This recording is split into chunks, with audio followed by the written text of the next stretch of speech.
passaporte de outro. Mas será que isso não vem de uma ideia que talvez a noção de estados e de nacionalidade vem se perdendo conforme a tecnologia foi nos conectando? Hoje em dia a gente consome conteúdo do Japão, consome conteúdo dos Estados Unidos, e a gente perdeu um pouco desse senso de, tipo, o meu país é a minha identidade, e a identidade começou a ficar mais globalizada. Será que esse não é um caminho natural da evolução da tecnologia, reestruturando como a sociedade funciona? Eu acho que é uma armadilha. Eu também, porque eu penso assim, a gente pensou a mesma coisa. Eu vejo da seguinte forma, ó. Monark, você tem uma situação diferenciada em relação ao brasileiro médio. Primeiro, você tem uma estrutura boa, um padrão de vida que você tem acesso a tudo, um padrão de vida de primeiro mundo. Sim. Mas a gente não pode pensar, quando a gente projeta o Estado, a gente projeta a sociedade, eu falo sempre, eu brinco sempre, eu falo sempre da moça do cafezinho, né? Quando eu trabalhava na Marinha, eu chegava em São Paulo 5 horas da manhã, aquele frio de São Paulo, aí descia no metrô, parava para tomar um cafezinho com aquelas moças que ficam ali na escada, né? Comprava um cafezinho, um chocolate quente lá. Mas eu pensava sempre o seguinte, pô, meu Deus, eu tô chegando aqui 5 horas da manhã, essa mulher já tá com a barraca dela montada, tudo pronto, chocolate quente, o pãozinho, o bolo, etc, para vender pra gente. Que hora que essa mulher levantou? Que rotina que essa pessoa tem? Então a gente tem, é o que ele falou, uma armadilha. Você tem que pensar o seguinte, nós temos que projetar um Estado que é para todo mundo. E outra, quando você tem um Estado, você tem a quem responsabilizar. Você tem. Você vai no teu deputado, no teu prefeito, etc. Se você aí você passou por isso. Você trabalha, todos nós aqui trabalhamos para um oligopólio, que é o Google. O Google. Quando você tem um problema, você reclama com quem? Você fala com uma máquina. Esse é um fato. Ah, sim. Então, nós temos que pensar nisso tudo. Eu acho que é o que ele colocou, uma armadilha.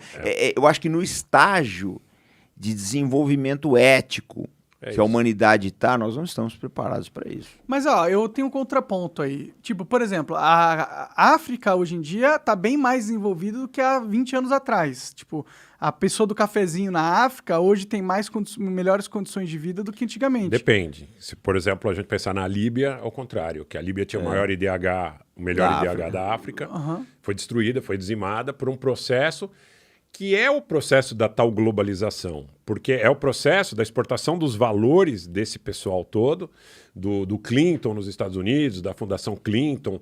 A Hillary, quando soube da notícia da morte do Muammar Gaddafi, ela gargalhou, ela debochou, ela disse que era aquilo ali. Nós viemos, nós vencemos, ele morreu. Ele morreu. É um avanço civilizatório. We saw, he died. É pavoroso esse vídeo dela, pavoroso. Eu sempre conto, eu comentei isso com o comandante algumas vezes. Eu estava em 2011 conversando com um amigo na Argentina, lembro até hoje, né, tomando um café na Calle Florida, e eu estava dizendo para ele, pô, esse negócio da invasão da Líbia me deixa absolutamente indignado, porque estão contando muita mentira para justificar um massacre de pessoas inocentes. E esse amigo que já era septuagenário, acho quase septuagenário, hoje ele tem mais de 80 anos, é uma pessoa inteligentíssima, só que ele me disse uma coisa que talvez não estivesse tão certo como... eu poderia imaginar há 3 ou 4 anos atrás. Ele disse, não fique indignado com isso, porque o mundo sempre foi assim, sempre será, e quem tem poder efetivamente vai continuar ditando as regras de como as coisas são feitas. Os valores éticos e morais não vão prevalecer. Talvez essa situação que nós estejamos vivendo hoje possa mostrar que, pelo menos, há uma atribulação. Tá? Vai ser nesse ponto, se a gente não se destruir como humanidade, talvez a gente tenha um mundo mais equilibrado, né, Rogério? Sim, mas é que a gente, por exemplo, a globalização fez com que todas as indústrias americanas fossem para a China, porque lá o mercado de trabalho era mais barato, mão de obra. Isso permitiu a gente ter uma linha de montagem, uma linha de comércio mais efetiva, que produziu produtos mais baratos, que fez com que pessoas acessassem tecnologia mais fácil ao redor do mundo. E é algo da globalização, é algo que é positivo, né? Não é algo negativo, eu acho.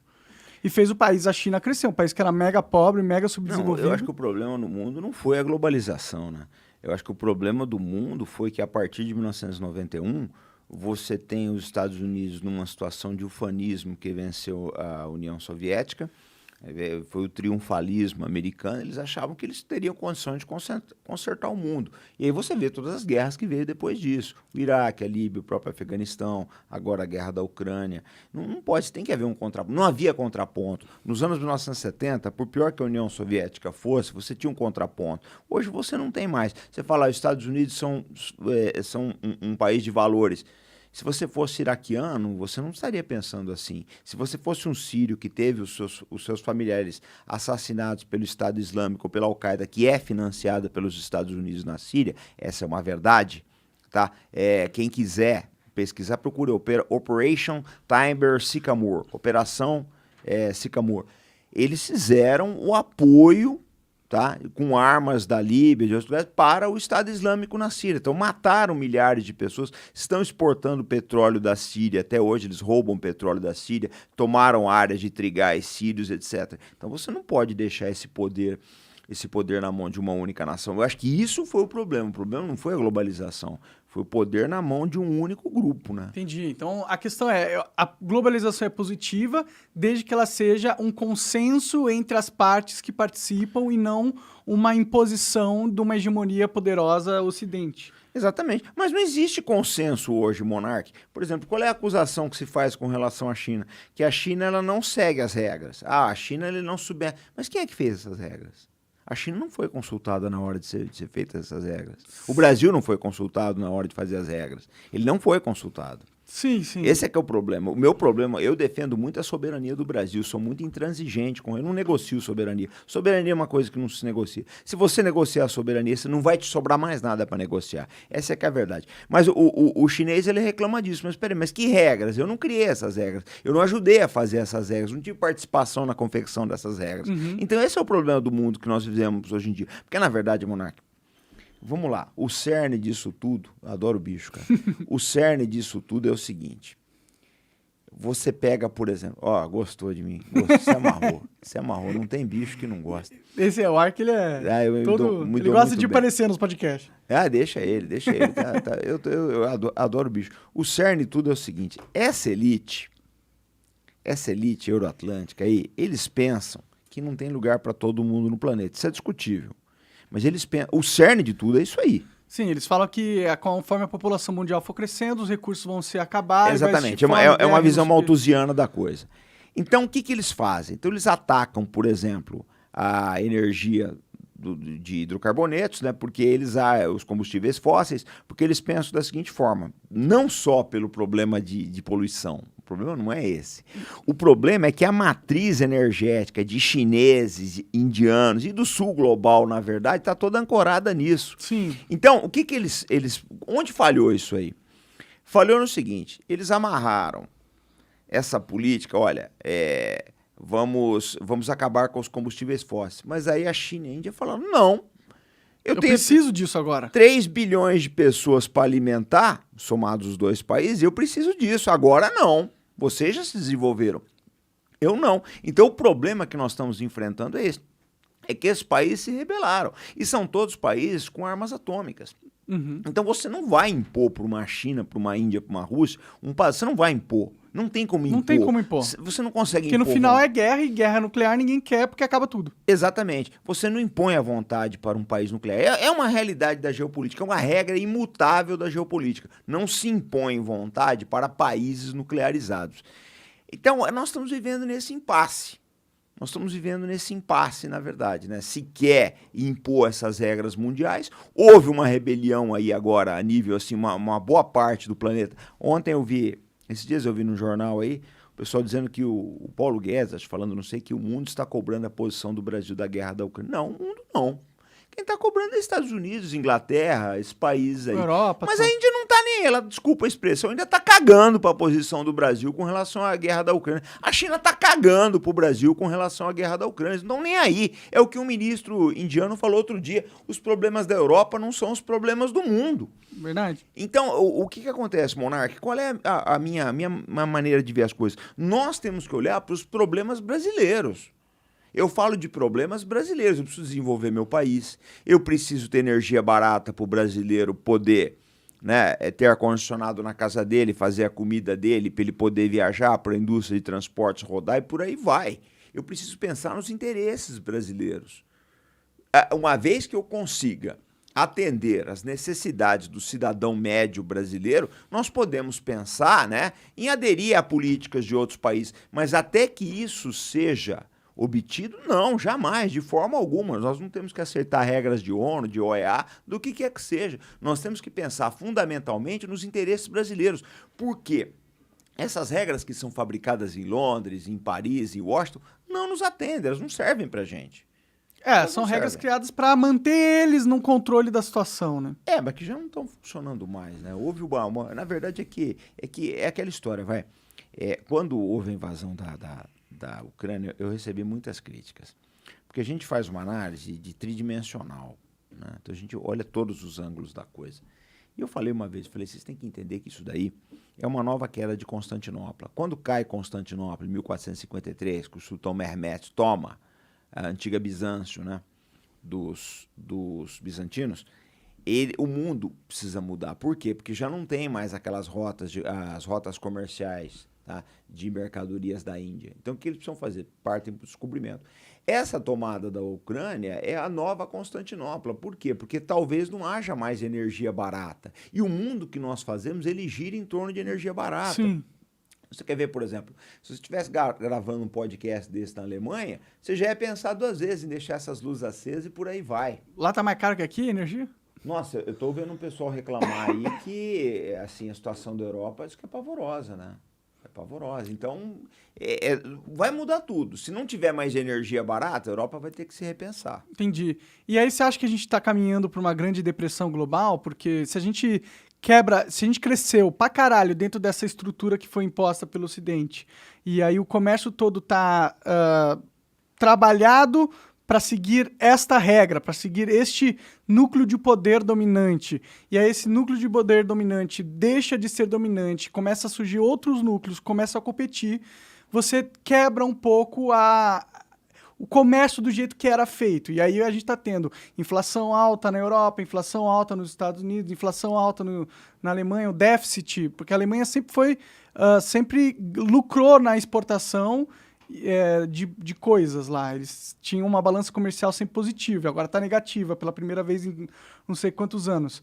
Você acha que isso pode, apesar de ser uma mudança positiva no sentido de tirar a hegemonia de um certo grupo de poder, pode levar a gente por tempos muito turbulentos, assim, durante o curto período que a gente vai viver aí? Eu vou falar e depois eu vou passar para o Rogério, que eu queria ouvir a opinião dele a respeito disso.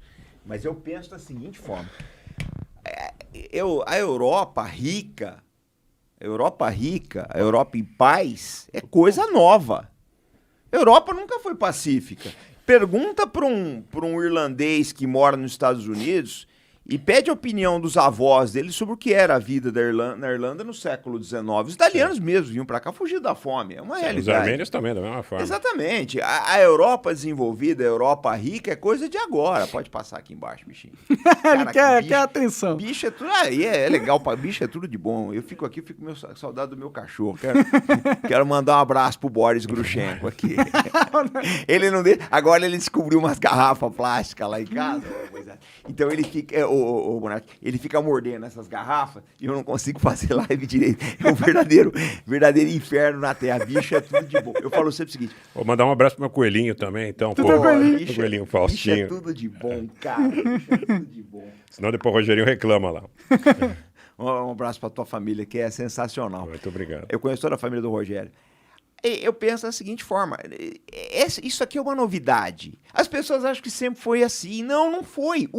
Olha, gente, o que eu vou falar agora, vocês vão ficar malucos. Mas em 1820, 200 anos atrás, 1820, o PIB chinês era 7 vezes maior que o PIB da Inglaterra. Então, na verdade, não é que o mundo está piorando, ele está voltando a ser o que ele era, com a China rica e a Europa pobre. Não sei se a Europa vai ficar pobre, não sei. É muito cedo para dizer qualquer coisa. Tem muita tecnologia, né? Eles desenvolveram para ficar pobre, né? Não, pobre eu não sei, mas o Monark não precisa muito. Qualquer queda no padrão de vida da ordem de 20%, o caboclo já sente bastante. Então, eu não sei o que vai acontecer. Só que eu acho o seguinte, esse mundo que está se redesenhando, ele não é novidade para ninguém, não. Para quem estuda história, a China sempre foi rica. Ela sempre Desde foi. a Rota da Seda. Exatamente. Ela passou por um período de guerras aí, uma série de coisas, etc. Mas ela está voltando a ser o que era. Mas eu queria que o Rogério desse o pitaco dele aí. O que muita gente considera é que o Brasil está vivendo, nesse momento, o momento ruim da China. historicamente, sob o ponto de vista do momento em que Eu também acho. que os impérios, né, eles falam sobre a maldição da China, o século da maldição, né, que os impérios, de alguma forma, procuraram fragilizar a China, buscando a divisão da sociedade, que é o que de alguma forma, aqui, a gente assiste a grande mídia tentar fazer todo o tempo. Tem gente que me pergunta assim, como é que você consegue assistir esse tipo de mídia? Eu assisto até para me parametrizar em relação... Você tem estômago, cara, eu te admiro. Você O Rubão, nosso amigo Rubem Gonzalez, ele sempre diz, olha, nós temos um grupinho lá que ele diz assim, Rogério tem estômago de titânio para assistir isso. Ontem eu estava assistindo o Fantástico, por exemplo. Eu verifiquei ali que quase tudo que passou no Fantástico é pauta revisionista. Não estou entrando no mérito se está correto ou se não está correto. Porque depois vão falar, olha, eles estavam lá falando sobre combate ao racismo. Ninguém é a favor de racismo, tá? Mas a maneira que eles colocam é o seguinte, vamos conflagrar a sociedade entre brancos e negros. Sim. Só que é subliminar, é velado, tá certo? Aí ele coloca lá, por exemplo, colocaram uma família, não sei se algum de vocês teve a oportunidade de assistir, colocaram famílias negras e famílias brancas, pessoas brancas e pessoas negras. E perguntavam para as pessoas brancas se elas gostariam de serem tratadas como as pessoas negras são tratadas na sociedade. Tentando criar um ambiente como se todas as pessoas negras eventualmente fossem maltratadas na sociedade por pessoas brancas. Sim, sim. Então, criar antagonismos. Uma coisa é você dizer, olha, nós temos muita coisa para melhorar na nossa sociedade. Eu, particularmente, acho, vou ser bastante assertivo nesse ponto, que o preconceito ele é muito mais social do que racial. Tá? Muito mais econômico também. Exatamente. Se você pegar um cara com boas condições financeiras, coloca ele no restaurante do Copacabana Palace, independente da cor dele, ele vai ser bem tratado, a priori. Agora, se você colocar um sujeito maltrapilho ali, eles vão colocar ele para correr. Independente da cor. Vão falar, ó, bicho, você sabe quanto custa aqui e tal? Olha, tá, não tem lugar, não é para você. Tem até aquela história que fala, né, que quando o cara vai comprar carro de chinelo, de bermuda, que dá uma ripa no cara e falam para ele, ó, não tem carro, não tem vendedor para te atender, né? Então, eu acho assim, que a gente tem que trabalhar questões relativas remanescentes, relativas ao racismo, a gente tem que trabalhar para que não haja preconceito contra o negro, mas a gente não pode conflagrar o negro contra o branco, até porque o Brasil é muito miscigenado. Sim, sim. E não é o branco que é racista, é o ser humano, às vezes, né? Tipo, que tem pode que ser... Temos que combater o que tiver de remanescente. Tem muita gente que também não é branca e é racista, né? Tem até pessoas que são pretas e são racistas. Então, o que tiver de racismo em relação a qualquer tipo de credo religioso, a gente precisa desenvolver uma sociedade harmônica. Harmônica. A harmonia é uma coisa mais importante. Então, mas eu acho que é essa questão que não nos deixam discutir. Né? Então, quer dizer, querem nos tirar da racionalidade de uma discussão em relação a uma sociedade harmônica, uma sociedade que possa contemplar os interesses de todos, para nos colocar em uma situação de conflito e tumulto permanentes. Uhum. Então é isso que a gente estava falando agora há pouco. Fulano é de esquerda, fulano é de direita, fulano é conservador, fulano é progressista, fulano é cristão, fulano é católico, fulano é judeu, fulano é muçulmano. E as necessidades do ser humano são as mesmas. Você quer viver com dignidade, com respeito, com aquela situação de que o seu direito termina quando começa o do outro. Né? Sim. É basicamente isso. Então a gente vê que existem forças que trabalham contra essa racionalidade, que trabalham contra esse equilíbrio, que trabalham contra essa dignidade, que eu acho que é o que a gente, de alguma forma, busca colocar, sob o ponto de vista da racionalidade no debate. Tá? Entendi. Você acaba de assistir um corte do Monarch Talks, agradeço demais, mas se você quiser ver o vídeo na íntegra e acompanhar ao vivo todas as transmissões, você tem que ir lá no rumble.com/monarch para não perder nada. Segue a gente lá.